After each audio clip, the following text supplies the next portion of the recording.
Halo teman-teman, jumpa lagi kita pada saat ini dengan pembahasan lanjutan dari buku Wahyu 13. Dan mari kita kembali membaca dalam buku Wahyu 13 ayat yang ke-11. Firman Tuhan berkata, "Dan aku melihat seekor binatang keluar dari dalam bumi dan bertanduk dua sama seperti seekor anak domba, dan ia berbicara seperti seekor naga." Di dalam ayat yang pertama dikatakan, dalam ayat yang ke-11 dikatakan bahwa lalu aku melihat seekor binatang keluar dari dalam bumi. Binatang seperti yang kita sudah bahas pada pembahasan sebelumnya, bahwa binatang melambangkan negara atau bangsa. Nah, kalau begitu apa yang dimaksud dengan keluar dari dalam bumi? Artinya bahwa negara ini atau bangsa ini adalah bangsa yang diketemukan. Dan sejarah mencatat bahwa sesungguhnya salah satu negara yang diketemukan yang kita pernah ketahui adalah benua Amerika yang ditemukan oleh Columbus. Dan mari kita lanjut ya, kita lanjut. Di dalam kalimat selanjutnya dia katakan bahwa binatang ini memiliki tanduk dua seperti anak domba. Biarkanlah Alkitab yang menjelaskan kepada kita. Binatang ini memiliki tanduk seperti anak domba. Pertanyaan saya, apa yang dimaksud dengan anak domba di dalam Alkitab? Yohanes 1 ayat 29, anak domba merujuk kepada Yesus Kristus. Kalau demikian, maka sesungguhnya negara ini adalah negara yang merupakan negara yang memiliki kepercayaan kepada Yesus Kristus. Benar atau tidak? Benar. Artinya bahwa penduduk-penduduk yang ada di dalamnya adalah penduduk-penduduk yang memiliki keyakinan terhadap Kristus. Dengan kata lain, mereka adalah pengikut Kristus. Atau mereka adalah orang-orang Kristen. Orang-orang Kristen. Namun negara ini adalah negara yang diketemukan. Dan sudah jelas kita akan temukan bahwa negara yang pertama, negara yang setelah luka yang membahayakan itu sembuh, kita dapati ada satu negara yang memiliki pengikut-pengikut Kristus paling besar di dunia adalah negara Amerika Serikat. Supaya kita lebih jelasnya, mari kita baca. Saya ingin membaca untuk Anda dan saya di dalam buku The Great Controversy, halaman 441. Di situ dikatakan demikian. Binatang buas dengan dua tanduk seperti anak domba keluar dari dalam bumi adalah satu bangsa dan hanya satu saja yang ditemukan menggenapi nubuatan ini, menunjuk tanpa salah kepada Amerika Serikat. Sebelum Tuhan Yesus datang, akan ada binatang yang keluar dari dalam laut yang sudah kita bahas pada pembahasan sebelumnya, merujuk kepada Vatikan. Kemudian ada binatang yang kedua yang keluar dari dalam bumi, dan buku The Great Controversy, kemenangan akhir halaman 441, mengatakan bahwa binatang yang kedua yang keluar dari dalam bumi ini merujuk kepada dan menunjuk kepada salah satu-satunya negara superpower, yaitu Amerika Serikat.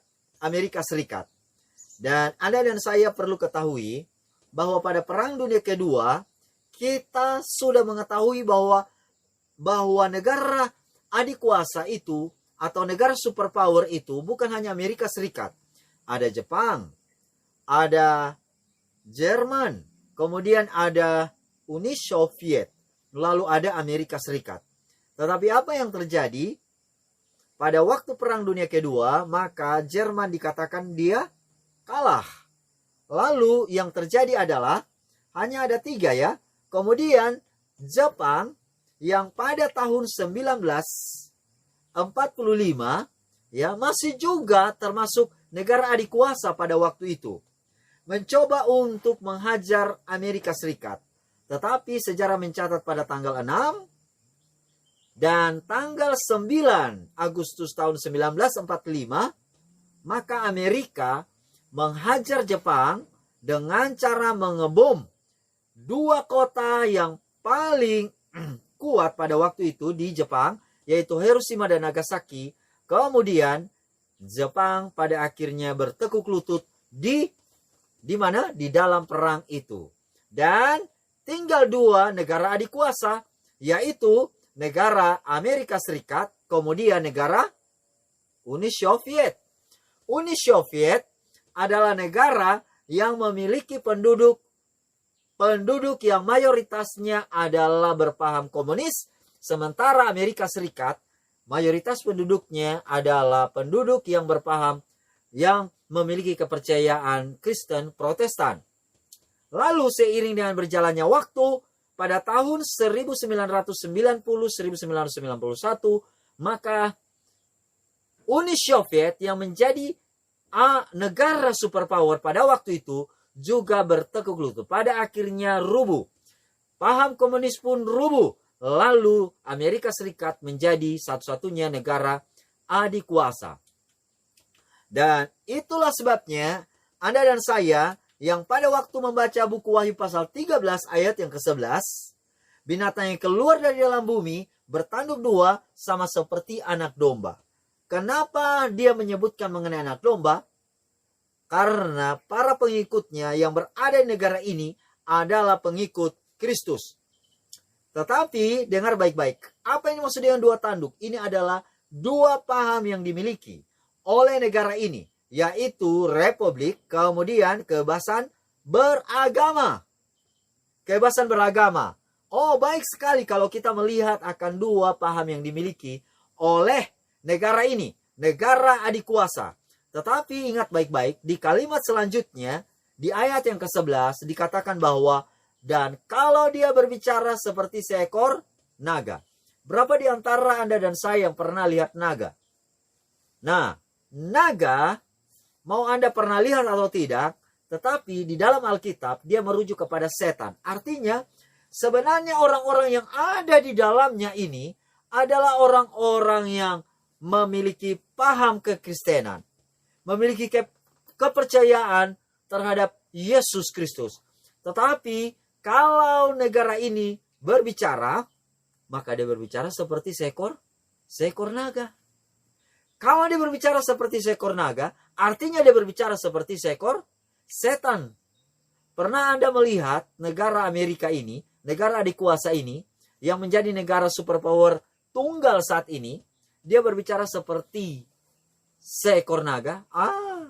Kalau Anda cek sekarang ini, ya dulunya kalau di Arkansas, itu ada, bukan hanya di Arkansas ya, ada beberapa tempat yang sebenarnya mereka taruh monumen 10 hukum. Tetapi di Arkansas, sejak kurang lebih tahun 2015, itu monumen 10 hukum itu diruntuhkan. Gantinya mereka membangun monumen Bopet. Tahu Bopet? Patung Bopet. Ini patung berkepala kambing. Kalau Anda pergi cek di gereja setan, mereka selalu memiliki lambang kepala kambing. Kepala kambing.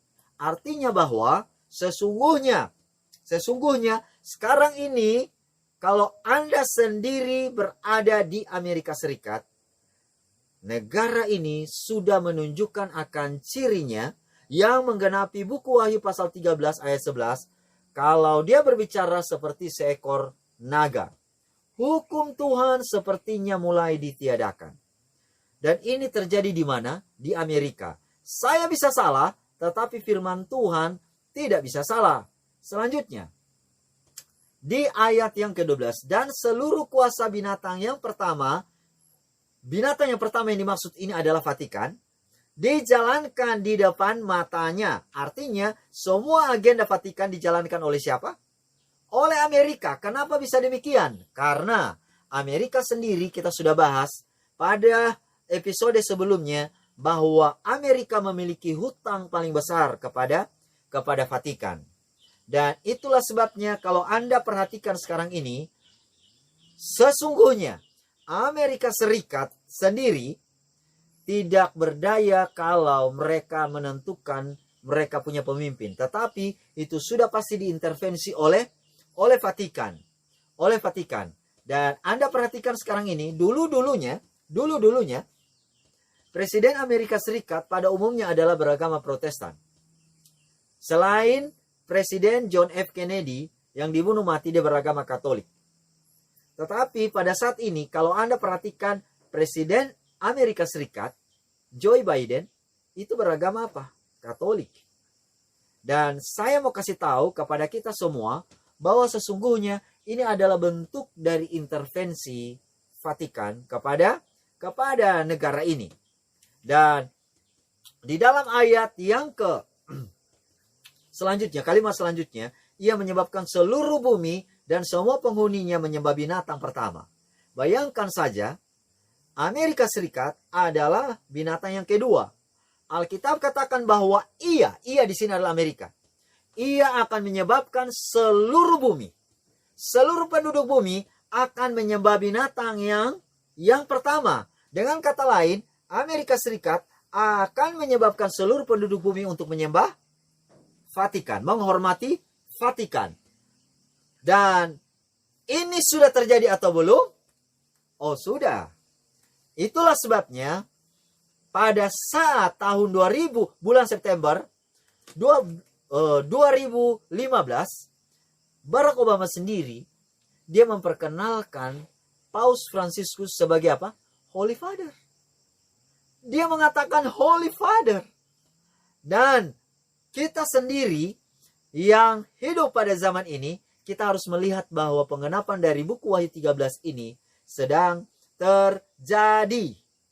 Dan kemudian di kalimat selanjutnya dikatakan bahwa di kalimat selanjutnya dan ia mengadakan tanda-tanda yang dahsyat. Ya, di sini siapa? Negara Amerika Serikat.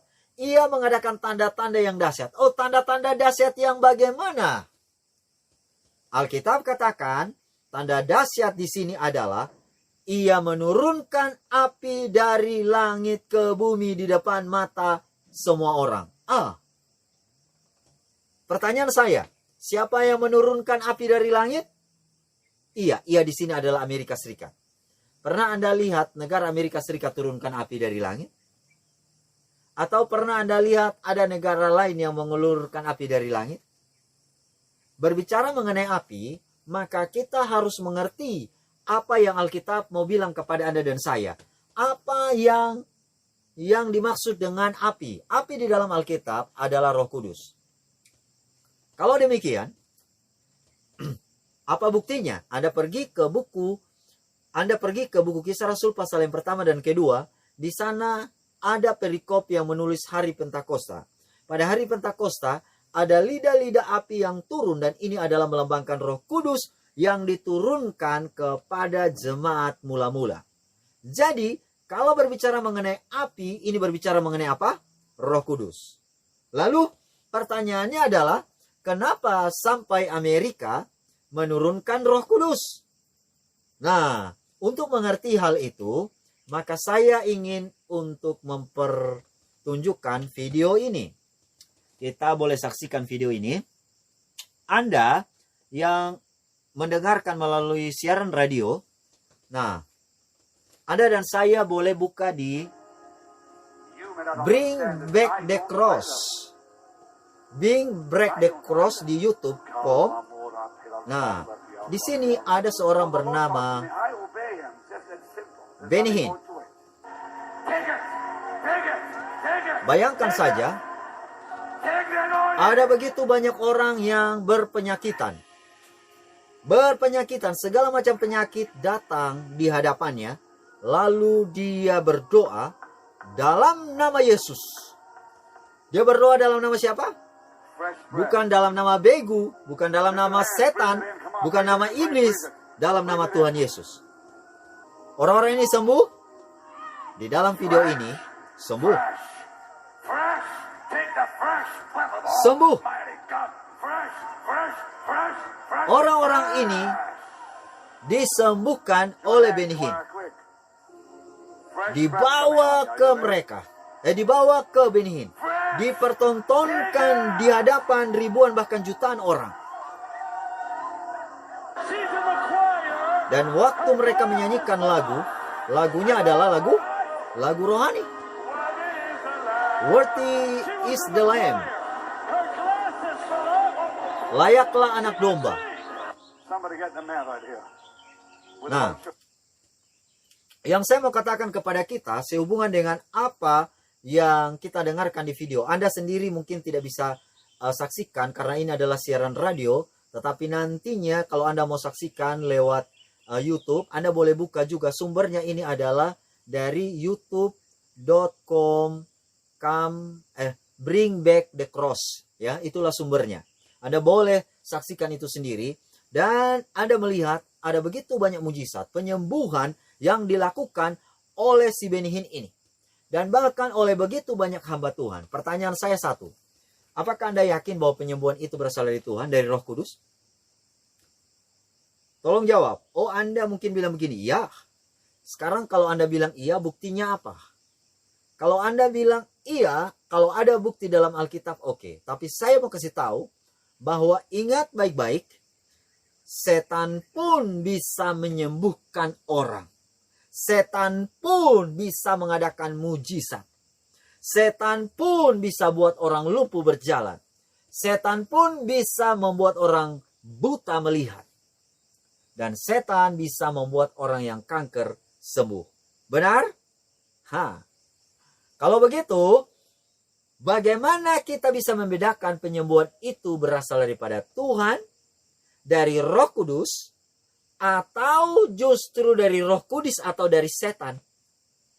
Nah, untuk membuktikan bahwa penyembuhan yang dilakukan itu adalah palsu, maka kita pergi membuktikannya di dalam Alkitab. Mari kita sama-sama baca di dalam buku Matius pasal 21 ayat yang ke-22 dan 23. Di situ dia bilang begini. Pada waktu itu orang-orang di ayat 21 saya baca dulu ya. Saya kasih tahu di sini ya. Dia bilang begini. Bukan setiap orang yang berseru kepadaku Tuhan, Tuhan akan masuk dalam kerajaan sorga, tetapi dia yang melakukan kehendak Bapakku di sorga. Bukan setiap orang yang berseru Yesus, Yesus, yang menyanyi Yesus, Yesus akan diselamatkan. Tapi dia yang melakukan kehendak Bapakku di sorga.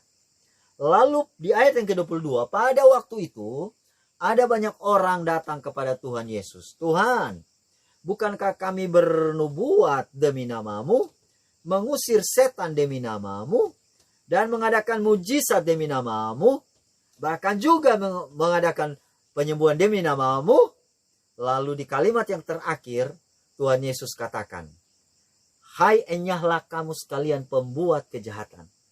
Aku tidak mengenal kamu. Bayangkan saja orang-orang ini bernubuat. Orang-orang ini mengadakan mujizat. Orang-orang ini mengusir setan pakai nama Tuhan. Nama Tuhan Yesus, menyanyi pakai nama Tuhan Yesus. Lalu mereka klaim, kenapa kami tidak masuk surga? Tuhan bilang, hanyalah kamu sekalian pembuat kejahatan, aku tidak mengenal engkau. Sekarang muncul pertanyaan, kenapa sampai Tuhan Yesus mengatakan dengan tegas, aku tidak mengenal engkau? Kejahatan apa yang mereka buat? Supaya Anda dan saya mau tahu kejahatan yang mereka buat, mari kita pergi ke buku Keluaran pasal 15 ayat 26. Sehubungan dengan penyembuhan Tuhan Yesus. Penyembuhan yang sebenarnya, penyembuhan Tuhan yang sebenarnya. Dalam buku Keluaran 15 ayat 26, di situ dikatakan, firman-Nya, jikalau kamu sungguh-sungguh mendengarkan suara Tuhan Allahmu, dan melakukan apa yang benar di matanya, dan memasang telingamu kepada perintah-perintahnya, dan tetap mengikuti segala ketetapannya, maka aku tidak akan menimpakan kepadamu penyakit manapun yang telah kutimpakan kepada orang Mesir. Sebab aku Tuhanlah yang telah menyembuhkan engkau. Jadi, para pemirsa DM Radio, kalau Anda mau tahu apakah penyembuhan Tuhan yang sebenarnya, adalah memasang telinga kepada perintahnya. Melakukan apa yang benar di matanya.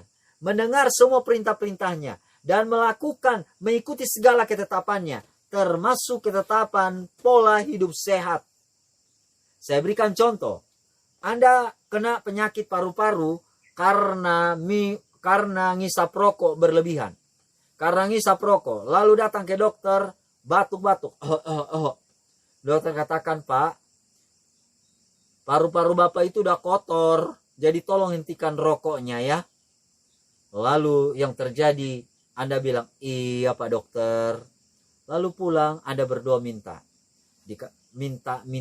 kesembuhan dari Tuhan. Tuhan, tolong sembuhkan saya.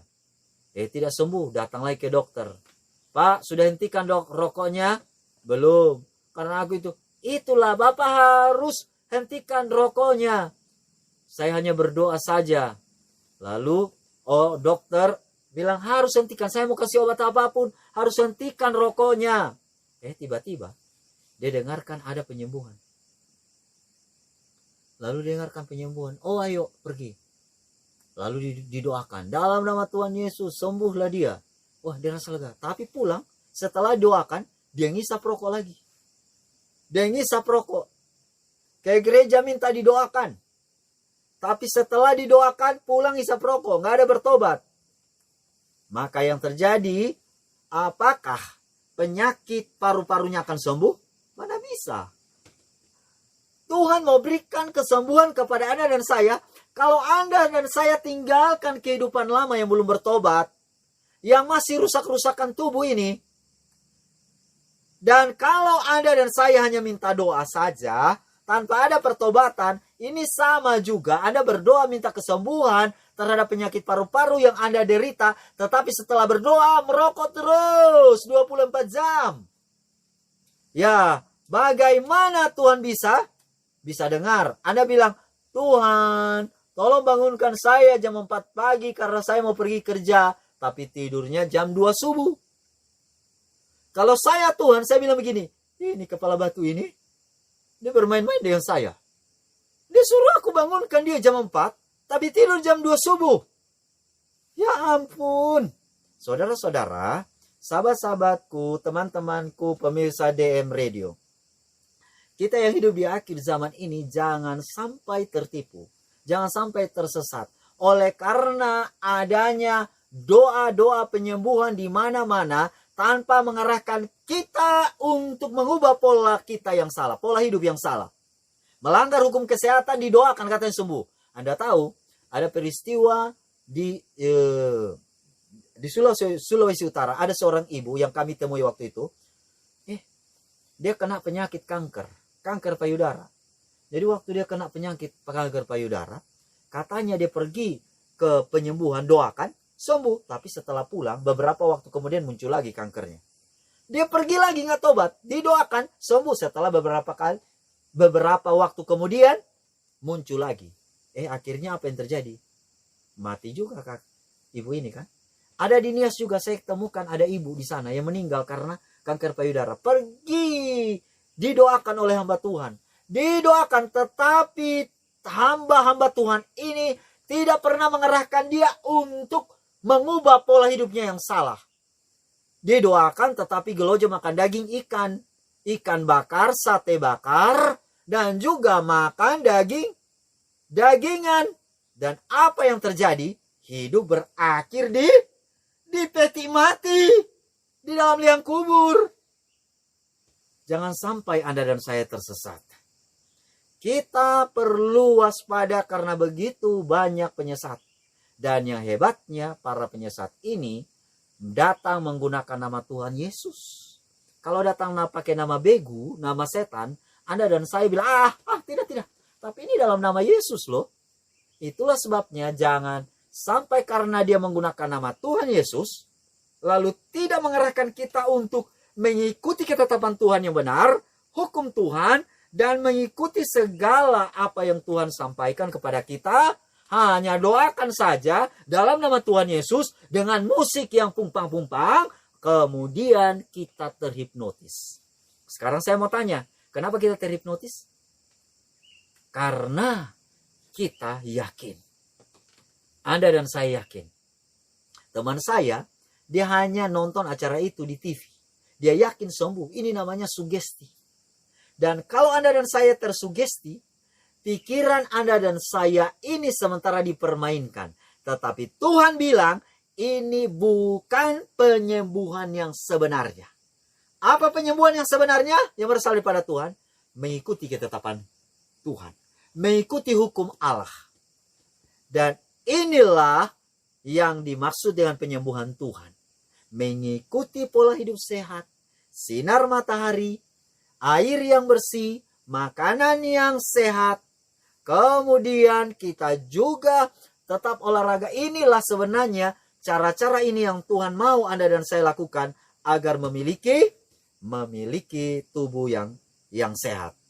Nah, kalau begitu, mari kita datang kepada Wahyu 13 ayat yang ke-15. Di dalam ayat yang ke-15, di sini dia bilang begini. Dan kepadanya diberikan kuasa untuk memberikan nyawa kepada patung binatang itu. Sehingga patung binatang itu berbicara juga dan bertindak begitu rupa. Sehingga semua yang tidak menyembah patung binatang itu dibunuh. Di dalam ayat 15 dikatakan bahwa dan kepadanya diberikan kuasa untuk apa? Memberikan nyawa patung binatang itu.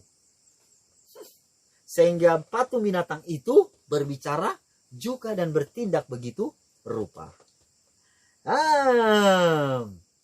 Binatang ini, Amerika, diberikan kuasa untuk memberikan nyawa kepada patung binatang itu. Tetapi kalau perhatikan baik-baik, siapa patung binatang itu? Artinya binatang yang memiliki patung ini. Ini adalah binatang yang pertama, Vatikan. Nah, kalau demikian, kita sudah tahu Vatikan, lalu apa yang dimaksud dengan patung? Apa yang dimaksud dengan patung? Kalau berbicara mengenai patung, maka kita perlu pergi ke buku Daniel pasal 3 ayat yang pertama. Berbicara mengenai patung. Karena ini ada hubungannya dengan Daniel pasal yang ketiga. Di dalam buku Daniel pasal yang ketiga ayat yang pertama, di sini dibilang begini.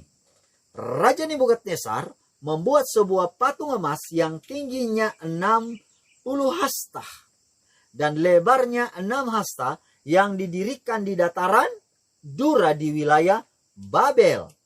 Oh, kalau Anda dan saya perhatikan baik-baik, di dalam buku Daniel pasal 3, ternyata Raja Nebukadnezar memerintahkan untuk membangun patung. Berapa tingginya? 60 hasta. Lebarnya berapa? 6 hasta. Kalau dimeterkan, tinggi sama dengan 27 meter dan lebar sama dengan 2,7 meter. Lalu, patung ini terbuat dari apa? Oh, logam mulia, yaitu emas. Emasnya di bagian mana saja? Alkitab katakan, dari ujung rambut, mulai dari kaki sampai ke kepala, emas semuanya. Dari kepala sampai ke kaki, emas semuanya. Kalau demikian, maka apakah ada yang salah dengan pembuatan patung ini? Maka pada umumnya orang Kristen bilang begini, ya salah lah. Apa salahnya? Karena Tuhan katakan jangan membuat bagimu patung menyerupai apapun. Menyerupai boneka, menyerupai singa, menyerupai Tuhan Yesus, menyerupai Maria, menyerupai apapun tidak boleh. Apalagi menyembahnya. Betul? Jawabannya benar. Tetapi, mau tahu salah dari pembuatan patung ini di mana intinya? Mau tahu? Emas semuanya. Loh, kalau memangnya dia punya banyak duit, kenapa kita harus persalahkan Nebukadnezar bangun patung ini emas semuanya? Iya, itu duitnya Nebukadnezar. Itu hartanya Nebukadnezar, emasnya dia. Tapi, tahu kenapa salah dari Nebukadnezar bangun emas semuanya? Ini menjadi pokok pembicaraan. Kenapa? Karena begini. Tahu apa yang ditulis dalam buku Daniel pasal 2? Apa coba? Mimpi Nebukadnezar. Apa mimpi Nebukadnezar? Patung. Tapi patung itu apakah semua terbuat dari emas? Tidak. Hanya kepala terbuat dari emas. Wow. Kepala terbuat dari emas. Nebukadnezar tahu? Tahu. Bukan hanya Nebukadnezar. Pegawai-pegawainya, Lalu semua orang Yahudi, semua umat Tuhan, semua penduduk yang ada di Babel sana, mereka tahu mimpi Nebukadnezar, patung itu hanya kepala terbuat dari emas. Dan Daniel katakan, kepala patung yang terbuat dari emas itu adalah kerajaan Tuanku, kerajaan Babel. Dan Nebukadnezar adalah raja kerajaan Babel. Lalu Nebukadnezar bilang, oh kalau begitu, kalau saya hanya emas kepala, saya tidak mau. Maka dia bilang, saya akan bangun patung emas semuanya. Apa artinya? Dia berambisi supaya kerajaannya selama-lamanya. Saya mau tanya, apakah ini diketahui oleh umat-umat Tuhan waktu itu? Tahu atau tidak? Tahu. Bagaimana mereka tahu? Waktu Nebukadnezar memerintahkan untuk bangun patung. Dan patung itu dibangun. Kalau patung biasanya dibangun, mana duluan? Kepala atau kaki duluan? Ya sudah jelaslah kaki. Kalau kepala digantung di mana? Kaki duluan. Dan ada umat-umat Tuhan yang ada waktu itu. Mereka nengok. Mereka lihat kok patung ini dibangun. Kaki duluan tapi emas. Harusnya kalau yang benar. Kaki, jari-jari kaki itu besi bercampur tanah liat kan? Tapi dibangun emas. Maka yang terjadi, ada yang salah nggak? Ada. Tapi umat Tuhan ada kepekaan waktu itu? Tidak. Mereka bilang, oh ini aman-aman saja. Tahu tidak, hal yang sama juga terjadi di akhir zaman ini. Patung binatang itu awalnya udah dibangun, sampai selesai, banyak umat Tuhan yang nggak sadar. Karena kenapa? Karena begini, mari saya kasih tahu. Berhubungan dengan patung, ini mari kita lihat dulu kutipan dari firman Tuhan dalam Roh Nubuat. The Great Controversy halaman 449 dan 445. Apa yang dimaksudkan dengan patung? Mari saya bacakan untuk Anda, pemirsa DM Radio. Bila tugas keagamaan dipaksakan oleh kuasa pemerintahan, maka gereja-gereja sudah membuat patung binatang itu. Sejak itu pemaksaan pemeliharaan hari Minggu di Amerika Serikat akan menjadi penyembahan binatang dan patungnya.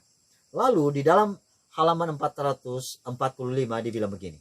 Patung binatang itu melambangkan bentuk Protestan yang murtad yang akan berkembang bila gereja Protestan mencari bantuan kuasa sipil untuk memaksakan ajaran kehendak mereka.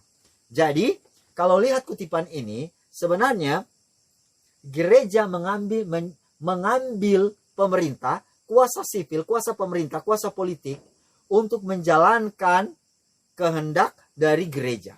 Jadi tugas gereja harusnya dijalankan oleh gereja, tapi gereja minta perlindungan dari mana? Kekuatan sipil, kekuatan politik, kekuatan pemerintah untuk menjalankan kehendak mereka. Maka itu patung dibangun. Saya berikan contoh seperti begini. Tugas pernikahan ini adalah tugas siapa? Gereja atau pemerintah? Kalau Anda bilang pemerintah, maka menyalahi apa yang dikatakan di dalam buku Kejadian pasal 1 ayat 26 sampai 28. Karena maka Tuhan menjadikan dia laki-laki dan perempuan. Lalu di dalam ayat yang ke-28 mengatakan bahwa lalu Tuhan memberkati mereka, laki-laki dan perempuan. Sekarang, tugas pernikahan adalah tugas gereja. Lalu diambil alih oleh siapa? Pemerintah. Oke. Anda bilang, oke masih salah kalau catatan sipil. Tapi itu kan juga sebenarnya nggak sesuai dengan apa yang dikatakan Alkitab.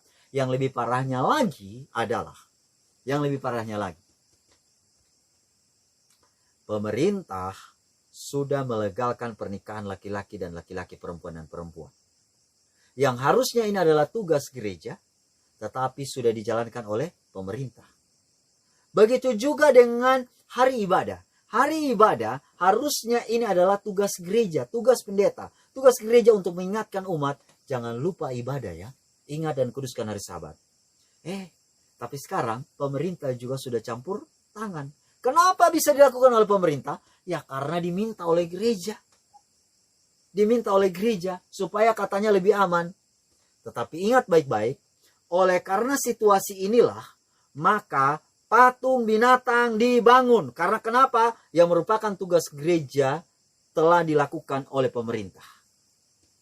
Dilakukan oleh pemerintah, maka buku Kemenangan Akhir 449 Dan 445 mengatakan bahwa patung binatang dibangun. Dan ingat baik-baik, patung binatang itu dibangun dari kaki. Banyak umat Tuhan telah melihat patung itu dibangun. Tetapi banyak umat Tuhan tidak ngah, tidak sadar, kepekaan kurang. Bahkan ingat baik-baik, patung itu waktu dipaksakan pun, nanti banyak umat Tuhan yang bilang, tidak apa-apa. Tidak apa-apa. Tidak apa-apa. Dengan kata lain, saya mau katakan bahwa ada undang-undang, peraturan dari pemerintah yang sebenarnya itu adalah tugas dari gereja, tetapi dibuat undang-undang oleh pemerintah untuk memaksakan kehendak dari penguasa dunia ini untuk menentang Tuhan. Maka itulah patung binatang.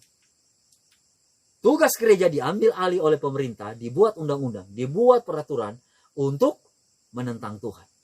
Maka yang terjadi, patung binatang itu telah dibangun. Nah, kalau demikian, mari kita lihat apakah benar itu telah dilakukan, bagaimana caranya. Nah, pada pertemuan yang lalu, pada waktu pembahasan yang lalu, saya juga sudah sempat baca kutipan ini. Inilah bentuk dari patung binatang itu akan dibangun dan juga dipaksakan untuk disembah. Akan dinyatakan bahwa manusia sedang menentang Allah. Jadi dengan kata lain, setiap undang-undang dari pemerintah yang menekan penduduk dunia untuk menentang Tuhan, maka itu patung binatang. Contoh yang akan terjadi dan sedang terjadi, akan terjadi lebih nyata adalah mengenai pemaksaan hukum hari Minggu. Pemaksaan hukum hari Minggu. Dan ini adalah salah satu bentuk patung binatang itu. Patung binatang itu dipaksakan untuk disembah. Nah, bagaimana caranya undang-undang hari Minggu ini akan dipaksakan? Bagaimana caranya? Menurut Anda bagaimana? Saya baca kembali kutipan di dalam buku Kemenaker halaman 620-621. Dia bilang begini, akan dinyatakan bahwa manusia sedang menentang Allah oleh pelanggaran Sabat hari Minggu. Yang dosa ini telah mendatangkan bencana yang tidak akan pernah berhenti sampai pemeliharaan hari Minggu telah dipaksakan dengan tegas. Dan bahwa mereka yang menyatakan tuntutan hukum yang keempat ini dengan demikian merusakkan penghormatan kepada hari Minggu adalah perusuh-perusuh manusia yang mencegah pemulihan berkenan ilahi dan kemakmuran dunia. Anda dan saya perhatikan kata demi kata yang ditulis dalam buku Kemenangan Akhir ini, bahwa hukum hari Minggu akan dipaksakan oleh karena datangnya bencana. Salah satu contoh, mari kita lihat pada waktu ada bencana di Amerika Serikat pada tahun 2017, ya, hurricane di Texas. Dan pada waktu itu, ini disiarkan juga di CNN, dan ini videonya tahun 2017, ada hurricane yang terjadi di Amerika Serikat. Dan ini adalah Donald Trump. Tolong dengarkan. Dia katakan bahwa saya mau berterima kasih kepada semuanya.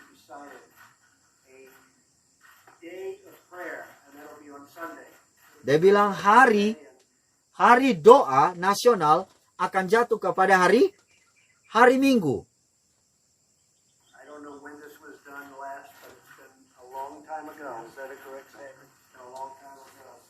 Ternyata ini sudah dirancangkan lama sekali. Dan puncaknya pada waktu terjadi hurricane atau angin topan yang terjadi di Texas, maka yang terjadi adalah Donald Trump sebagai Presiden Amerika Serikat pada waktu itu didampingi oleh wakilnya yang bernama Mike Pence. Lalu ada juga hamba-hamba Tuhan dari gereja-gereja Protestan dan denominasi yang ada waktu itu. Pimpinan mereka datang dan melihat penandatanganan dari National Day of Prayer atau hari doa secara nasional jatuh pada hari Minggu.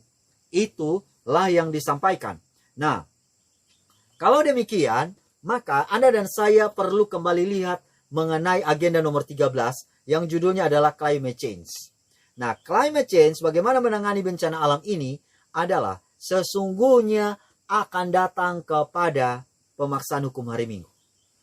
bencana dan wabah akan semakin menjadi. Maka yang terjadi adalah pemaksaan hukum hari Minggu akan segera dikatakan. Dan itulah sebabnya dalam buku Paus yang namanya Laudato Si, saya ulangi lagi, On Care for Our Common Home. Paus Francis mengatakan bahwa di dalam Laudato Si, pasal yang ketiga, pasal yang ke-6, kemudian di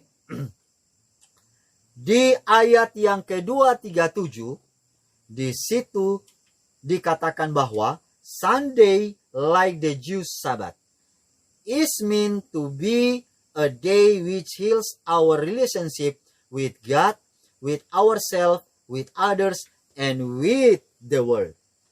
Artinya di sini bahwa hari Minggu sama seperti hari Sabat orang Yahudi, yang artinya adalah hari yang menjadi pemulihan hubungan kita dengan Tuhan, dengan diri kita sendiri, dengan orang lain, dan juga dengan bumi ini. Nah, perhatikan baik-baik, ini semua ada di mana? Di dalam bukunya Paus yang bernama Laudato Si.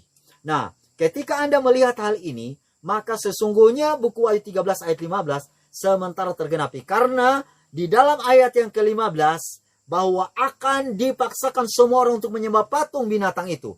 Dan yang berbicara adalah patung binatang itu, yaitu Paus sendiri juga akan berbicara. Buktinya apa? Laudato Si. Dan Laudato Si ini, kalau Anda lihat di mana-mana, cari saja Laudato Si, lihat halamannya, lihat pasalnya, semuanya sudah tertata dan terjalankan. Dan itu ada di agenda yang ke-13, yang judulnya di situ adalah Climate Action. Sekarang mari kita pergi ke ayat yang ke-16. Ayat yang ke-16, dia bilang begini. Wahyu 13 ayat yang ke-16. Dan ia menyebabkan sehingga kepada semua orang, kecil atau besar, kaya atau miskin, merdeka atau hamba, diberi tanda pada tangan kanannya atau pada dahinya. Oh, diberikan tanda pada? Diberikan tanda pada tangan kanannya atau pada dahinya. Yang akan diberikan tanda ini adalah siapa? Kepada semua orang. Yang mana? Yang besar aja? Alkitab katakan, yang besar atau kecil. Apakah hanya miskin saja? Yang kaya atau miskin. Apakah hanya merdeka saja? Dikatakan bahwa yang merdeka atau hamba.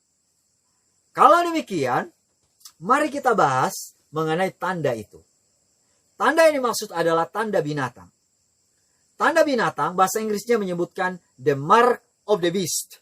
Lalu pertanyaannya adalah, apakah tanda binatang itu? Berbicara mengenai tanda binatang, maka mari kita pergi ke dua kutipan yang ditulis dalam buku Roh Nubuat, Testimony for the Church, volume 8 halaman 117. Di situ dibilang begini, tanda atau meterai Allah dinyatakan dalam pemeliharaan hari yang ke-7 yaitu Sabat. Jadi tanda atau meterai Allah dinyatakan kepada hari yang ke-7 yaitu hari Sabat, Sabtu. Bukan hari yang lain ya. Hari Sabat, Sabtu. Di dalam Alkitab, hari Sabat adalah hari Sabtu. Lalu tanda binatang adalah lawannya, yaitu pemeliharaan hari pertama dalam minggu. Berarti tanda binatang atau mark of the beast sesuai dengan Testimony for the Church volume 8 halaman 117 adalah hari Minggu. Nah, selanjutnya dalam buku Evangelis halaman 234 mengatakan tanda binatang itu adalah tanda Sabat kepausan. Sekarang semakin jelas ya bahwa kalau Anda membaca buku Wahyu 13 ayat 6, tidak ada orang yang semua orang akan menerima tanda pada dahinya atau pada tangan kanannya, dan tanda itu adalah hari Minggu. Jadi kalau Anda menerima tanda binatang, hari Minggu, tapi kalau Anda menerima meterai Allah, itu adalah hari Sabat, hari Sabtu. Jelas ya, bukan saya yang bilang, tapi ini firman Tuhan yang katakan. Lalu, demikian, apa yang terjadi kalau saya tidak terima tanda itu? Oh, jawabannya di ayat yang ke-17.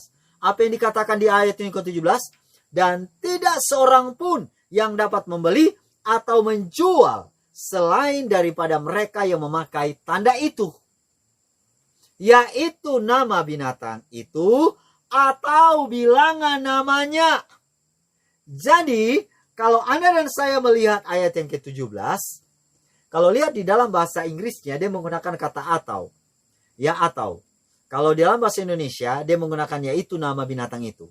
Ya, tapi kalau bahasa Inggris harus dia bilang mereka yang memakai tanda itu atau nama binatang itu atau bilangan namanya. Mari kita bahas perlahan-lahan. Berhubungan dengan tanda binatang, maka dia bilang yaitu namanya. Tanda binatang yaitu namanya atau bilangan namanya. Jadi, dengan kata lain, Anda dan saya salah satu terima saja. Mau terima tanda binatang, atau mau terima angka binatang, atau mau menerima nama binatang, Anda dan saya bisa menjual beli. Tapi kalau Anda tidak terima, itu Anda nggak bisa menjual membeli. Tidak akan bisa. Tidak akan bisa menjual dan membeli. Itulah makanya, mari kita bahas sama-sama. Karena dia menggunakan kata atau, artinya ada hubungan erat antara tanda binatang dengan nama binatang dan angka binatang atau bilangan binatang. Sekarang tanda binatang Marco Debis adalah hari Minggu. Nama binatang adalah kepausan, nama lainnya adalah Vicarius Filidei, itu namanya. Ya, nama.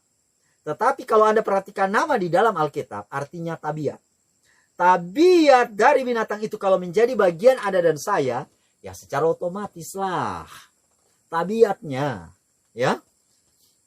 Bukan mau menyembah Tuhan tapi menyembah setan, ya sudah pasti Anda akan mencari keuntungan-keuntungan dunia dan Anda mengikuti agenda-agenda mereka, udah.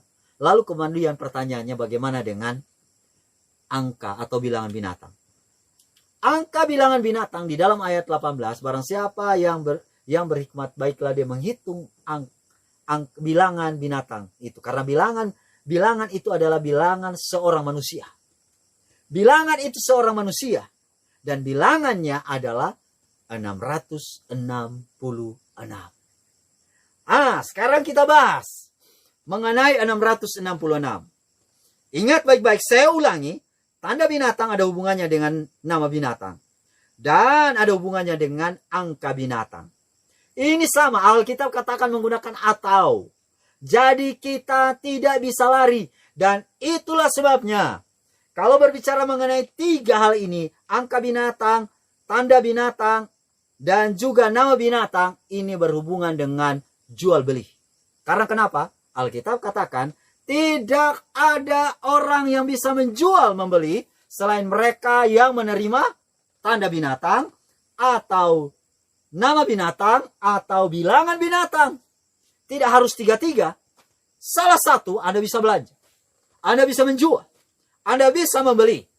Kalau begitu, berhubungan dengan ini, tadi kita sudah bahas ya, sehubungan dengan tanda binatang dan juga nama binatang ya, sudah jelas itu adalah tabiat, sudah tahu. Sekarang bagaimana dengan angka binatang? Angka binatang adalah 666.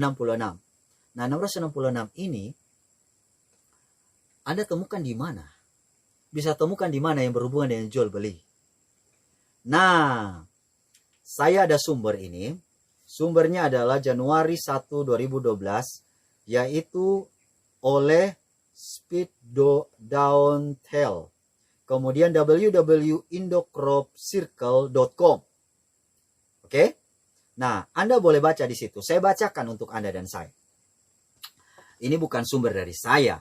Ini sumber dari yang tadi saya bilang. www.indocropcircle.com. Semua barcode atau yang juga dikenal sebagai Universal Product Code, UPC, barcode memiliki angka 6, 6, 6, dan 13. Kenapa 6 dan 13? Karena 6 adalah angka setan, 13 juga angka setan. Untuk mengetahuinya, silahkan melihat barcode yang ada di berbagai produk. Perhatikan jumlah angka yang ada di bawah garis-garis batangan. Jumlahnya selalu 13 angka. Angka 6 yang disimbolkan dalam kamus barcode terdiri dari 2 garis tipis saling berhadapan terletak di sisi paling kiri dan paling kanan. Dan satunya lagi paling tengah. Ketiga garis yang melambangkan angka 6 ini selalu panjang dibanding garis-garis lainnya. Nah, jadi kalau Anda lihat hal ini, kemudian ini, di dunia usaha para pengkritisi barcode, masih sumber yang sama ya. Oh, ini sumbernya lain lagi ya. www.blogger.com profil. Oke, nah saya baca ya. Di dunia usaha para pengkritisi barcode berhasil menemukan salah satu rahasia paling vital dari kode-kode batangan ini. Semua barcode atau yang juga dikenal sebagai Universal Product Code (UPC), barcode memiliki angka 666 dan 13. Untuk mengetahuinya, silakan melihat barcode yang ada di berbagai produk.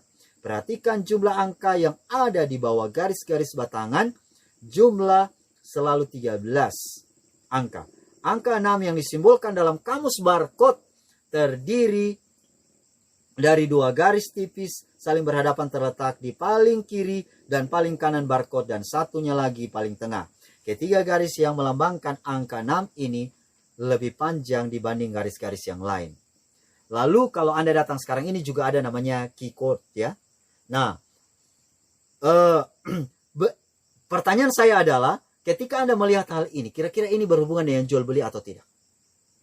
Berhubungan dengan jual beli. Seiring dengan berjalannya waktu dan melajunya teknologi, maka yang terjadi adalah Anda dan saya tidak bisa luput dari rancangan 666 ini. Karena kenapa? Ini ada hubungannya dengan tanda binatang dan kepemilikan nama binatang, yaitu kepausan sendiri. Kepausan sendiri. Dan itulah sebabnya kalau Anda pergi ke produk-produk yang ada di mana? Yang ada di supermarket dan berbagai macam penjualan-penjualan yang di pasar, Anda bisa menemukan hal ini. Nah, kalau demikian, maka yang terjadi adalah saya sendiri yang menyampaikan akan pekabaran saat ini bahwa ini sedang terjadi. Pertanyaannya adalah, apakah Anda bisa hidup tanpa menjual? Apakah Anda bisa hidup tanpa membeli? Ada yang bilang begini, bisa nggak ya? Bisa nggak ya? Soalnya ini kan berhubungan erat dengan menjual membeli. Siapa yang bilang? Alkitab yang bilang. Firman Tuhan yang bilang. Anda bisa nggak? Nah, kalau Anda bilang nggak bisa, maka yang terjadi adalah kita sangat kritis kerohanian kita. Nah, itulah sebabnya saya mau kasih tahu. Sehubungan dengan jual beli ini, nanti kita akan bahas ya. Ini masih ada di pembahasan ini. Tapi saya ingin menyatakan kepada Anda satu hal sehubungan dengan angka 666 ini. 666 ini. Karena Alkitab menyebutkannya dalam Wahyu 13 ayat yang ke-17-18. Saya ingin baca di dalam buku Kemenangan Akhir pasal 36 ayat halaman 511-512. Sehubungan dengan tanda binatang, angka binatang, dan juga nama binatang. Dia bilang begini, sementara tampak kepada anak-anak manusia sebagai seorang tabib besar. Ini ada satu hal yang perlu Anda dan saya ingat yang terjadi di zaman kita. Sementara tampak kepada anak-anak manusia sebagai seorang tabib yang dapat menyembuhkan semua penyakit mereka. Ia akan mendatangkan penyakit dan bencana hingga kota-kota yang padat penduduknya menjadi hancur dan sepi. Bahkan sekarang pun ia bekerja dalam kecelakaan dan bencana baik di darat maupun di laut, dalam musibah kebakaran besar, dalam topan yang dahsyat dan badai yang ganas, angin ribut, banjir, angin puyuh, gelombang pasang, gempa bumi di berbagai tempat dan dalam ribuan bentuk. Setan menjalankan kuasanya, ia menyapu bersih tuayan yang sudah masak sehingga kelaparan dan kesusahan menyusul. Ia mencemari udara sehingga ribuan orang binasa karena wabah. Bencana-bencana ini akan semakin sering dan semakin berat. Oh teman-teman DM Radio, di tahun 2019 akhir muncul COVID-19. Dan kemudian mulai mewabah di tahun 2020 sampai ke seluruh dunia, bahkan ke Indonesia ini. Sekarang saya mau tanya, apakah COVID ini sudah berakhir? Mana? Mulai dari varian Alpha, Delta, Beta sampai sekarang Omicron. Nanti berikutnya ada varian-varian lagi kan? Apa yang saya mau bilang? Firman Tuhan katakan di dalam buku Kemenangan Akhir 511-512 tidak akan berakhir. Anda mau berdoa satu hari 10 kali di gereja, satu kali berdoa 5 jam. Janganlah. 1 jam. Paling kurang. Tidak akan berhenti. Tidak akan berhenti ini COVID. Kenapa? Karena firman Tuhan bilang akan semakin sering dan semakin parah. Oleh karena itulah bencana-bencana ini akan semakin sering dan semakin berat. Kehancuran akan terjadi baik bagi manusia maupun binatang. Lalu apa yang terjadi? Bumi berkabung dan layu. Ya, dunia merana dan layu. Langit dan bumi merana. Bumi cemar karena penduduknya. Sebab mereka melanggar undang-undang, mengubah ketetapan, dan mengingkari perjanjian abadi. Akan banyak yang mati. Akan banyak yang meninggal dunia. Oleh karena wabah. Kenapa banyak meninggal dunia? Sementara Tuhan bilang, jikalau kamu sungguh-sungguh mendengar suara Tuhan Allahmu dan melakukan apa yang benar dan mengikuti pola hidup sehat, kamu tidak akan mendapatkan penyakit. Kenapa ini justru dikatakan demikian? Karena manusia sementara mengikuti solusi dari dunia.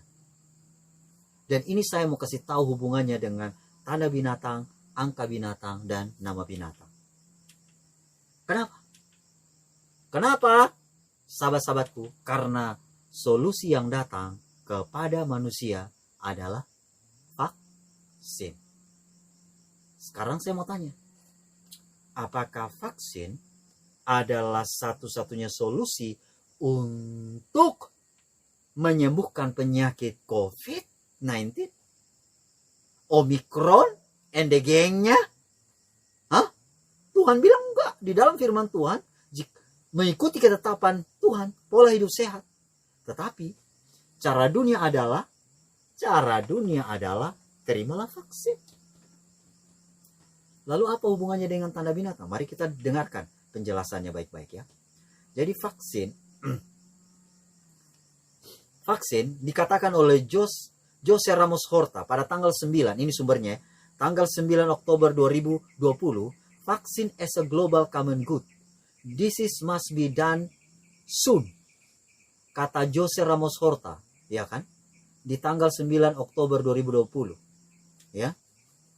Bahwa vaksin harusnya menjadi global. A global common good. Common good. Sekarang kita lihat apa hubungannya vaksin dengan tanda binatang. Common good ya. Mari kita lihat mengenai common good. Apa arti common good? Di dalam katekismus, ini saya baca. Catechismus of the Catholic Church. Halaman 2188. Ini ada sumbernya. Ini sumbernya dari katekismus. Catechism of the Catholic Church. Halaman 2188. Saya bacakan untuk kita. In respecting religious liberty and common good of all Christians, should seek recognition of Sundays and the church holidays as a legal holidays. Nah, dia bilang, di dalam menghormati kebebasan beragama dan common good. Common good, dia menggunakan common good. Untuk common good ini adalah kebaikan bersama. Kebaikan bersama. Jadi tadi kalau kita baca di surat kabar, sesungguhnya vaksin ini adalah common good. Ya kan, common good. Jadi untuk kebaikan bersama, bagi semua orang Kristen, maka Christian should seek recognition of Sunday. Harus mengetahui atau menghormati hari Minggu dan hari suci dari gereja sebagai hari yang suci yang dilegalkan. Saya ulangi ya. Dalam menghormati kebebasan beragama dan kebaikan bersama. Kebaikan bersama dalam slogan ini adalah common good. Common good. Kepada semua orang Kristen, maka harus menghormati hari Minggu. Hormati hari Minggu dan hari suci gereja yang dilegalkan. Legalkan. Jadi ada hubungan common good dengan common good ini adalah vaksin. Nah, saya baca ini tadi pernyataan. Jadi vaksin as a global common good. Jadi, kalau Anda dan saya mau supaya orang tidak terjangkit COVID, maka harus pastikan dia sehat. Dan kalau mau pastikan seseorang sehat, dia harus dipastikan divaksin. Kalau nggak divaksin, berarti dia ini tidak tahu untuk kebaikan bersama. Dia tidak tahu ini mengenai common good. Common good. Jadi kebaikan bersama, ini adalah common good. Dan common good, ini ada hubungannya dengan menghormati hukum hari Minggu. Nah, jadi ketika kita datang kepada apa yang dibilang oleh hari Minggu, maka ini adalah tanda binatang. Tetapi common good harus menghormati hari Minggu. Dan vaksin juga dikatakan sebagai common good. Karena kenapa? Karena ingat baik-baik. Setan bukanlah setan kalau dia tidak mencampur adukan yang baik dan yang salah. Yang benar dan salah. Sepertinya ini baik. Tetapi ingat baik-baik, Anda dan saya akan dikontrol. Anda dan saya dikontrol. Nah, apa efek buruk dari vaksin ini? Nah, nanti pada pembahasan berikut saya kasih tahu. Tapi ini hanya beberapa kutipan saya mau kasih tahu di sini ya.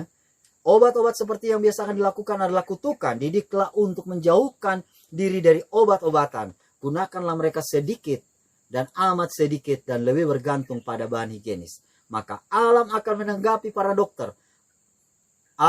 Udara bersih, air murni, gerak badan yang tepat dan hati nurani yang terang. Selected Message buku yang kedua halaman 281. Ada lebih banyak orang yang meninggal akibat penggunaan obat kimia, daripada semua orang yang meninggal karena penyakit. Sekiranya alam dibiarkan untuk melakukan pekerjaan sendiri. Healthful Living halaman 244. Jadi Anda dan saya sekarang ini lagi diarahkan untuk menerima bahan kimia. Baik dalam bentuk pil maupun dalam bentuk cairan. Dalam bentuk injus-injus itu.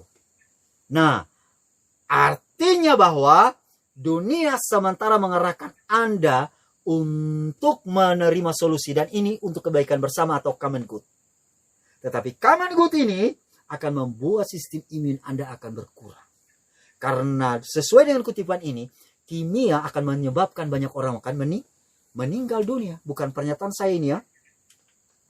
Lalu, kalau demikian, maka dikatakan bahwa hanya satu-satunya harapan, hal yang lebih baik adalah kepada pendidikan umat dalam prinsip-prinsip yang benar. Biarlah para dokter mengajarkan umat bahwa kuasa penyembuhan bukan pada kimia. Bukan pada obat-obat kimia. Bukan kepada cairan-cairan kimia. Tetapi dia bilang penyakit-penyakit adalah suatu usaha alam untuk melepaskan sistem sebagai akibat dari pelanggaran terhadap hukum kesehatan. Dalam kasus sakit penyakit, penyebabnya harus dipastikan. Penyebabnya. Dan harus dipastikan. Lalu kebiasaan yang tidak sehat harus diubah. Pola hidup kita yang tidak sehat harus diubah. Bukan dengan menerima injus-injus itu. Kebiasaan yang salah harus diperbaiki. Kemudian alam tertolong di dalam usaha untuk mengeluarkan kotoran, racun-racun untuk dibangun kembali pada kondisi sistem yang benar. Ministry of Healing halaman 127. Jadi ketika kita mendengarkan pernyataan dari roh nubuat ini, maka sebenarnya Anda dan saya wajib mengikuti ketetapan Tuhan. Tetapi mari kita saksikan, ini ada satu video. Ini video.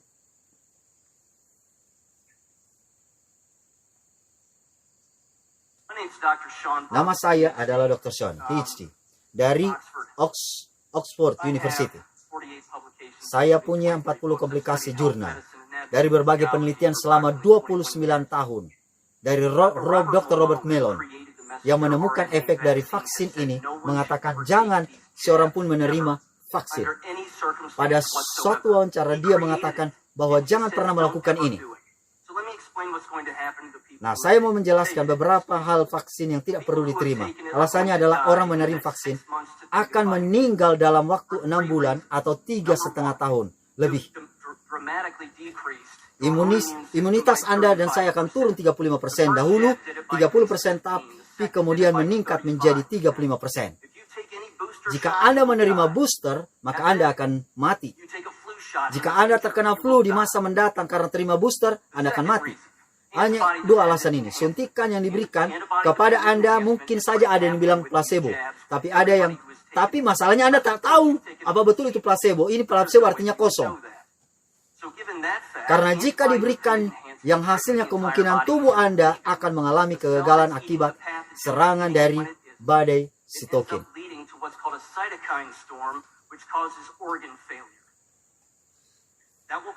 Tidak ada yang mampu menghentikannya, dan ini yang menyebabkan Anda akan mati.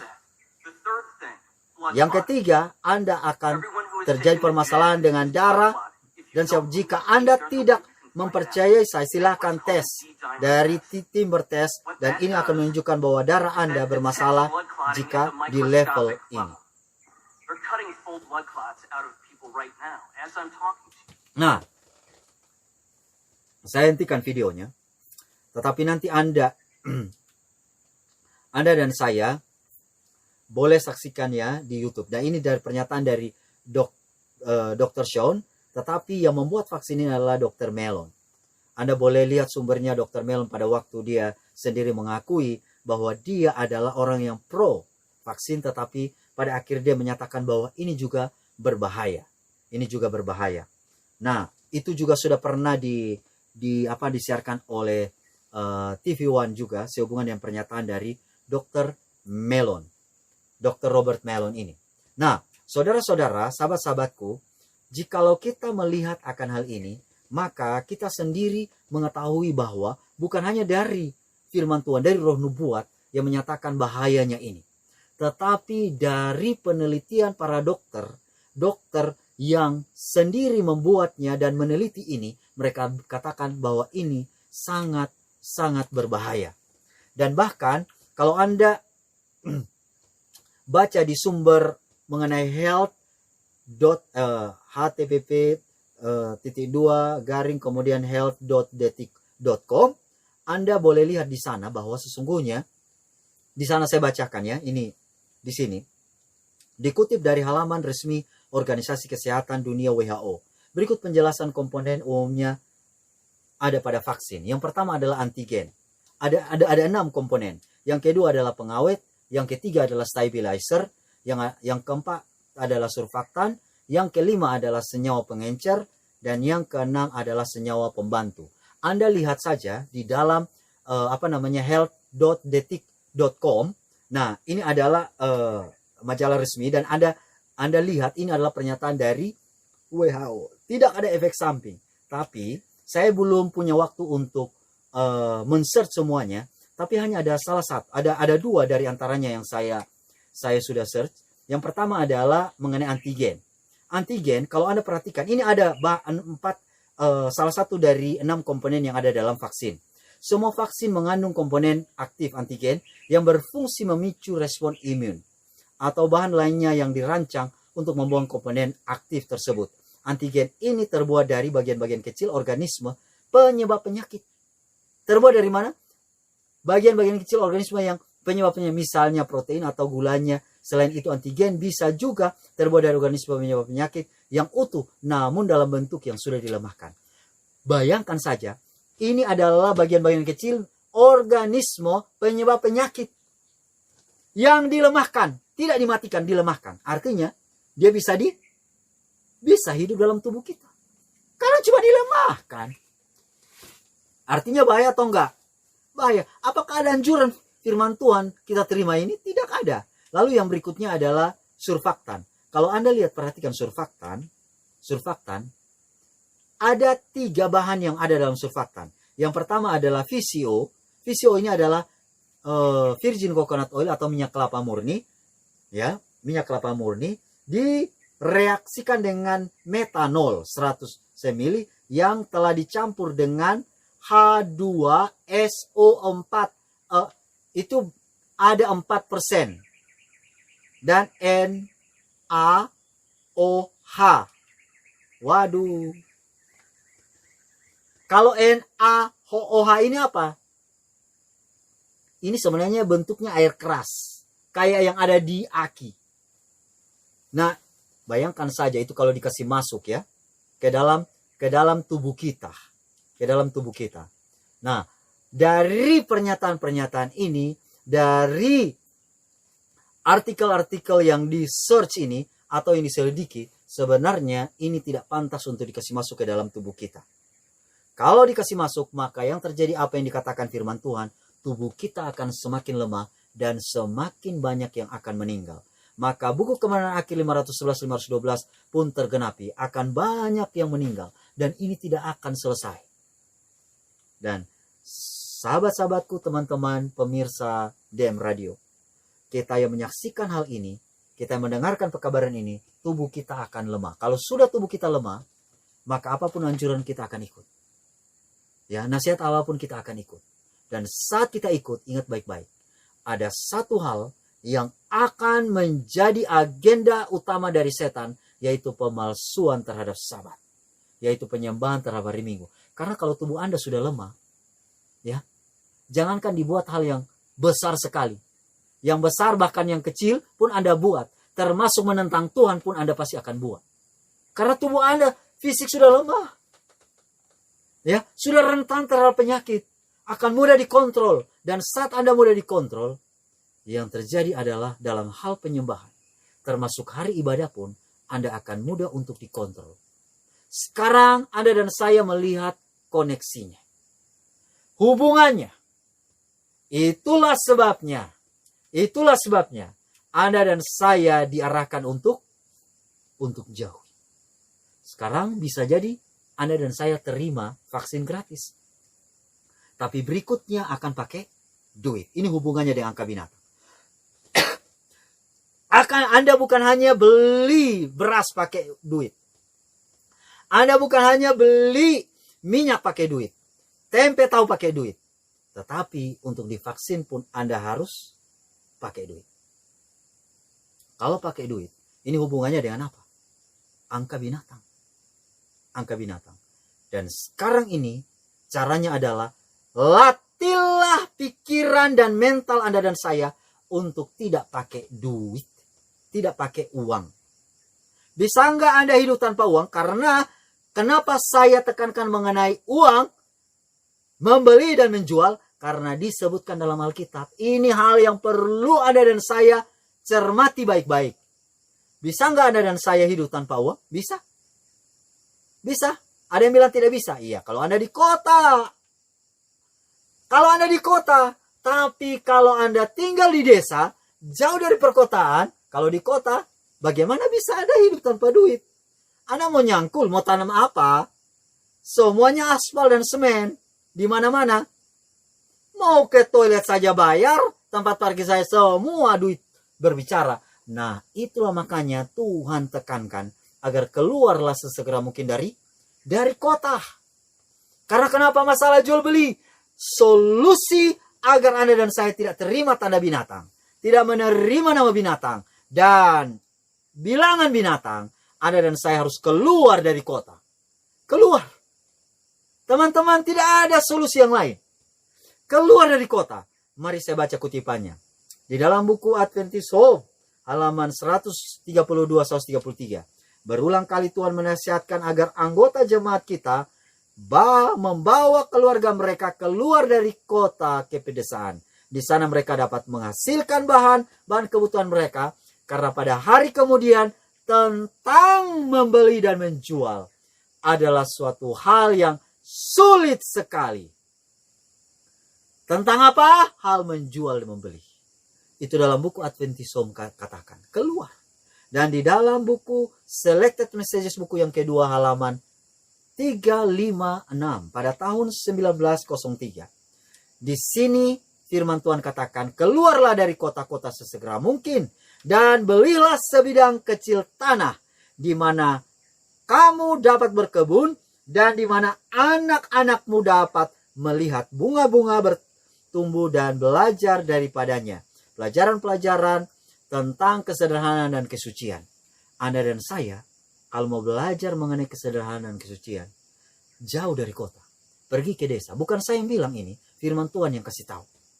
Itulah sebabnya teman-teman DM Radio, adalah hal yang penting pada zaman ini, Anda dan saya segera angkat kaki dari kota. Dan yang berikutnya adalah saya ingin bacakan di dalam halaman 127 Adventist Home.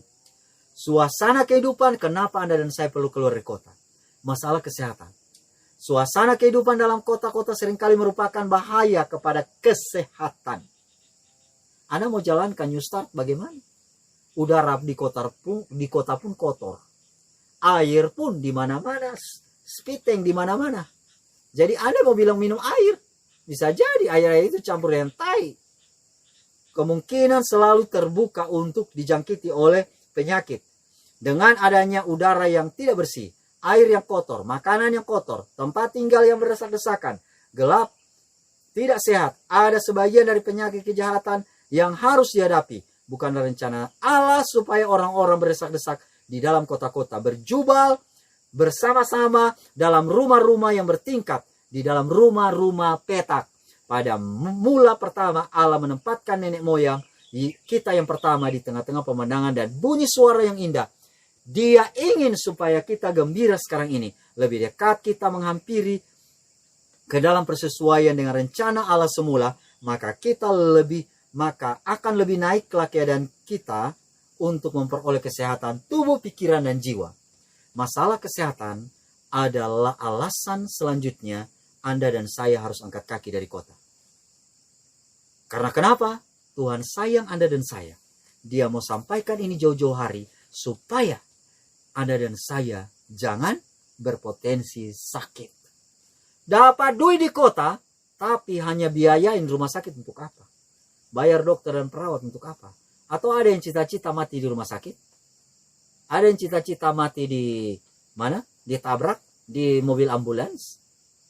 Saudara-saudaraku, kalau mau cita-cita mati, biarlah kehidupan kita, cita-cita kita, kematian kita, itu sama seperti buku Wahyu 20 ayat yang keempat, mati oleh karena kebenaran. Bukan karena kita ingin menikmati kenyamanan di kota, tidak.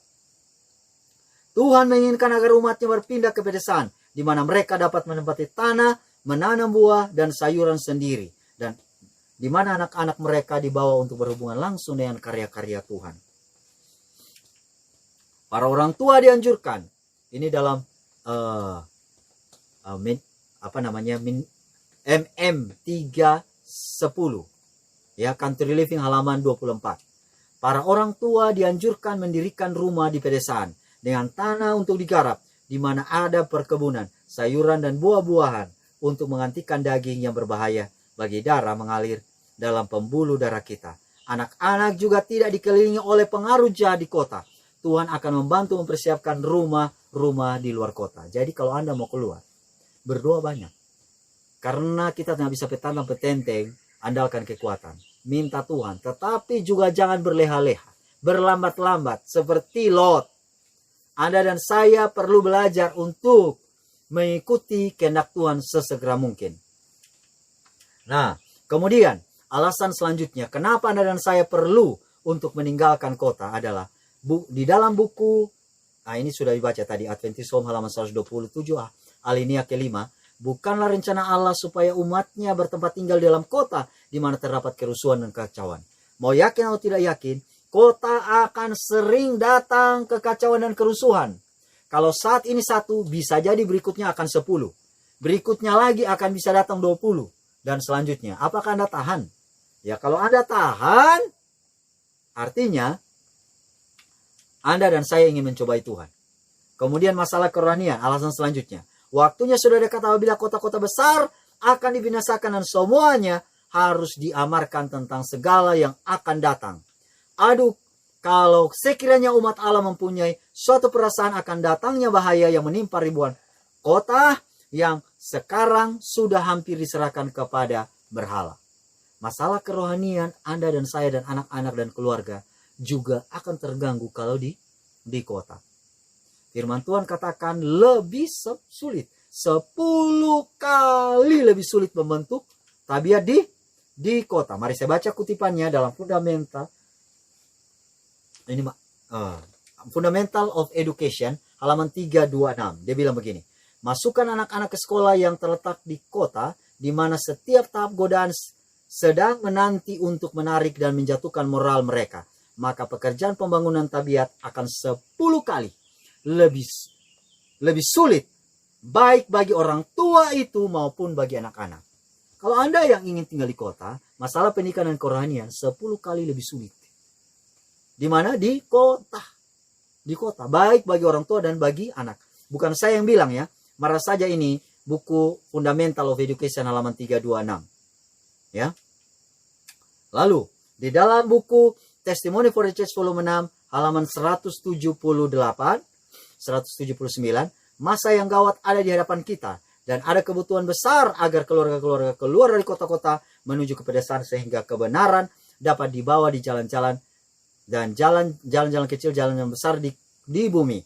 Ketika meletakkan rencana-rencana kita, banyaklah bergantung kepada firman Tuhan dan dengan tenaga yang bersungguh-sungguh untuk melaksanakannya. Lebih banyak bergantung kepada kegiatan-kegiatan kudus dan bersungguh-sungguh daripada kecerdasan dan pengetahuan dari buku. Seluruh talenta dan kemampuan yang diberikan kepada alat-alat manusia, jikalau tidak dipergunakan, adalah tidak berharga. Teman-teman, DM Radio, Anda dan saya ada di penghujung zaman ini. Dan kita semua perlu waspada setiap saat. Kalau Anda bisa keluar sesegera mungkin dari kota saat ini, segera lakukan. Karena kenapa? Karena Tuhan mau agar kita terlindung. Ya, terlindung. Bukan hanya fisik, tapi pikiran kita dijaga. Pikiran kita dijaga. Lalu pertanyaannya, bagaimana dengan orang-orang yang ada di kota? Bukankah kita perlu menginjil ke mereka? Di dalam buku Evangelis halaman 7677. Kita harus menjangkau kota-kota, tetapi bukan tinggal di dalamnya. Kita harus tinggal di pedesaan seperti Henok, lalu jauh dari perkotaan, lalu menjangkau kota. Jadi jangan berpikir bahwa kita di desa itu melarikan diri. Di tempat yang dekat hutan melarikan diri. Tapi kita di tempat kita bertanam, berladang, kita perlu juga menjangkau kota-kota. Karena kenapa?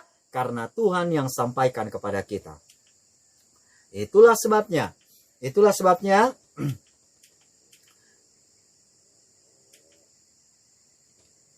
pertanyaan sekarang adalah, pertanyaan bagi Anda dan saya adalah, kapan Anda dan saya harus tinggalkan kota? Maka firman Tuhan mengatakan bahwa keluarlah dari kota sesegera mungkin. The Great Controversy pada tahun 1899. Segera keluar dari kota. Sesegera mungkin. Bukan nanti tunggu tahun depan. Bulan, tidak. Anda harus segera keluar. Karena kenapa? Karena situasinya urgent. Bukan karena kita takut. Tetapi kita sementara mengikuti apa yang Tuhan bilang. Ya, kita tinggalkan kota bukan karena kita takut. Karena Tuhan bilang. Keluarlah dari kota-kota. Keluarlah dari kota-kota sesegera mungkin. Itulah amaran saya. Jadi bayangkan saja dari tahun 1903 tuh. Ellen White, Tuhan sudah kasih tahu kepada Ellen White, segera keluar dari kota. Kemudian tahun 1904 dibilang keluarlah. 1905 keluarlah. Sampai 1911 dia bilang berulang kali, keluarlah umatku dari kota segera mungkin. Artinya bahwa apa? Ini sangat penting kalau diulang-ulangi terus menerus. Sangat penting. Dan Anda dan saya perlu melihat juga apa yang dikatakan dalam buku Matius 24. Mungkin nanti berikut kita akan bahas ayat yang ke-15 sampai 18. Jikalau engkau melihat pembinasa keji berdiri di tempat kudus menurut firman yang disampaikan oleh Nabi Daniel, para pembaca hendaklah memperhatikannya. Maka orang-orang yang di Yudea harus melarikan diri ke pegunungan. Saya tidak akan bahas ini nanti pada pertemuan berikut, bisa jadi kita akan bahas. Karena kenapa? Karena saya mau apa yang sudah kita dengarkan saat ini, teman-teman DM Radio, kita boleh ingat dan kita boleh merenungkannya dan kita akan menjalankannya.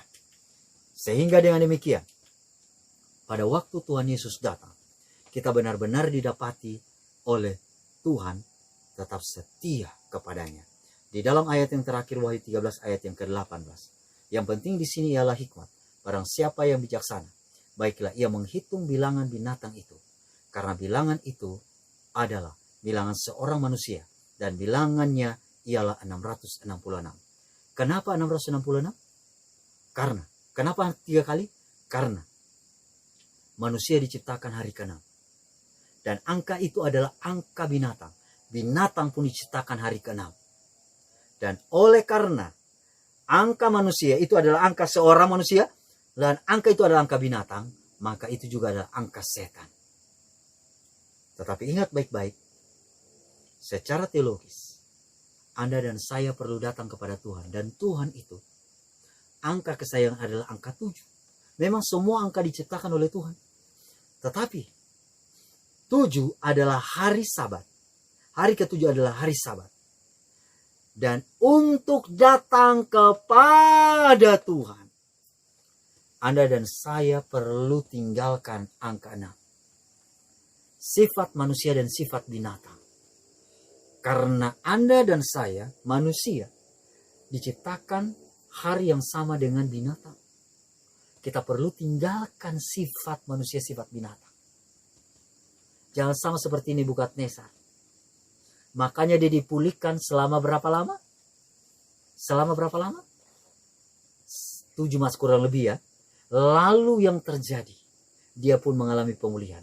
Anda dan saya juga yang hidup di akhir zaman harus berdoa sungguh-sungguh agar hanya Tuhan yang ada dalam diri kita, dalam pikiran kita, otak kita. Karena kalau tidak, Anda dan saya akan memiliki sifat binatang dan juga sifat manusia. Sifat kedagingan yang tidak mungkin dilepaskan. Dan Anda akan lebih mencintai dunia daripada mencintai Tuhan. Saya berikan contoh yang terakhir kepada kita. Pada waktu acara revival dan juga acara ada pelatihan teman-teman orang-orang muda. Biasanya ada di satu tempat kami sebarkan ribbon. Ada namanya pita-pita. Lalu kami bilang begini, tolong pergi cari ya, karena itu melambangkan jiwa. Tapi pergi dengan berdoa sungguh-sungguh. Lalu ada yang dapat 1, ada yang dapat 2, ada yang dapat 10, tapi ada juga yang tidak dapat. Karena mereka semua adalah satu, kami bilang, kalau yang tidak dapat, semua harus sama hukumannya. Lalu lari naik ke atas pohon dan teriak, Memi. Lalu mereka bingung, kenapa harus dibilang Memi? Memi. Setelah itu mereka tanya, apa itu Memi? Memi. Lalu saya bilang, Memi ini diciptakan hari ke-6. Itu kayak serangga. Dia kalau naik di pohon, suaranya nyaring. Nyaring sekali. Suaranya nyaring sekali. Dan Memi ini adalah istilah yang ada di Korea sana ya. Biasa kalau dia naik di pohon ini, ya, dia punya suara itu nyaring. Dan saya mau kasih tahu kepada Anda dan saya, pemirsa DM Radio, Anda dan saya bukan Memi yang hanya nyaring, tapi tidak ada pekabaran.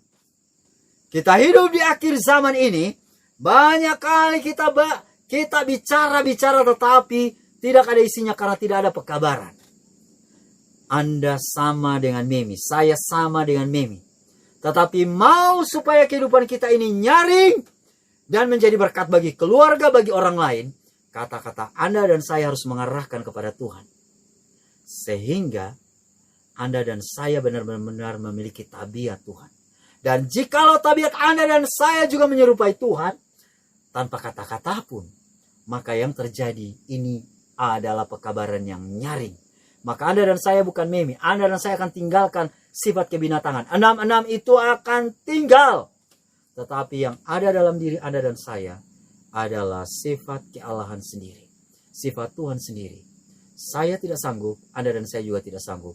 Namun Tuhan sanggup dan menyanggupkan Anda dan saya. Mari kita berdoa. Bapa kami di sorga, terima kasih Engkau telah menyertai kami. Ampuni kami jikalau pikiran kami masih mencintai dunia ini. Ampuni kami jikalau tabiat kami belum menyerupai Tuhan. Biarlah Engkau yang menyanggupkan kami. agar kami benar-benar memiliki tabiat Tuhan, memiliki tabiat Yesus Kristus, dan kami akan selalu mengikuti kehendak Tuhan. Terima kasih Tuhan, ini doa kami. Di dalam nama Tuhan Yesus kami berdoa. Amin.